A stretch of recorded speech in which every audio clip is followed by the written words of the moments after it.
half moon variegated elbow? Wait, no. A half moon variegated elbow? Wait, no. A half moon variegated elbow, yes. We're young, we live in one of the most beautiful cities in the world. Might as well have fun while we can and save the series. Hey plant pals, okay, oh my gosh. I am gonna be doing a wild video. I haven't done a rare plant one since last year. I took a break from YouTube. That was like my last video or something like that. But I'm so excited to be sharing you guys my top, most expensive rare plants in my collection. I want to educate on the price, the value, and also just the most beautiful plants that, you know, I am proud of growing. So let's get straight into it. Let's go. Okay, I want to show you guys from least to highest, but these can all range, by the way, and get as expensive as it can, depending on growth and variegation. But obviously, my consistent half moon variegated monstera elbow, 8 leaves working on a 9th. It is literally crazy. I grew this when it only had, I think, like 4-ish leaves or something like that, and I gave this to my mom for her birthday. I think it was last year. So it's been growing since. How amazing is this? It's really hard to also come by actual consistent variegated monstera half moons. They're all sectoral, and they usually, you know, are valued for about $1,000. 8 going on the 9th leaf, and this one also looks like it is sectoral. 1,000 minimum for this big guy, but I'm not gonna sell this because it is a gift. So yeah. All right, moving to something kind of unique is a variegated allocation nebula. First of all, I kind of got it when it had high var, but then it has lower variegation because it was like kept on the bottom, but I brought it up to the top and it went from this like barely even any variegated leaf, right?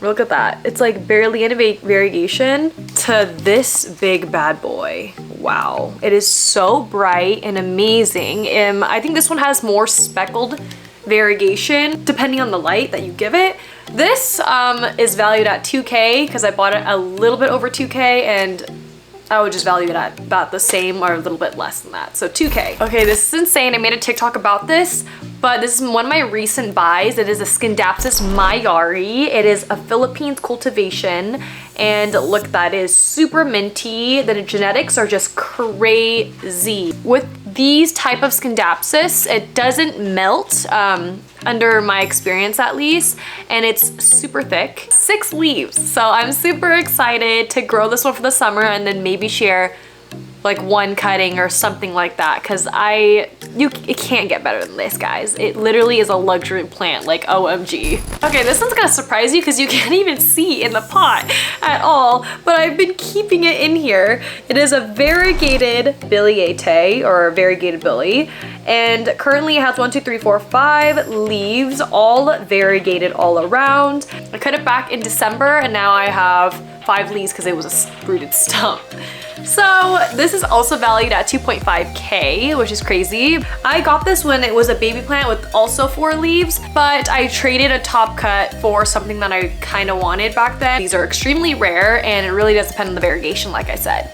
Even the baby plants, okay guys, the smallest ones with the cutest variegation and shape to it is scrumptious but luxurious. I don't want to bum you out because we're almost done. This is going to be the 5th plant, so the number 1 most expensive in my plant collection, that's got to be the Monstera Mint No ID, or Noid, I don't know how people say it.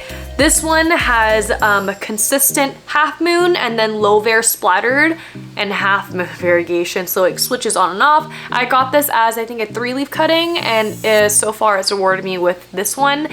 So I got my first split. I'm so happy. I got this for 4.5K.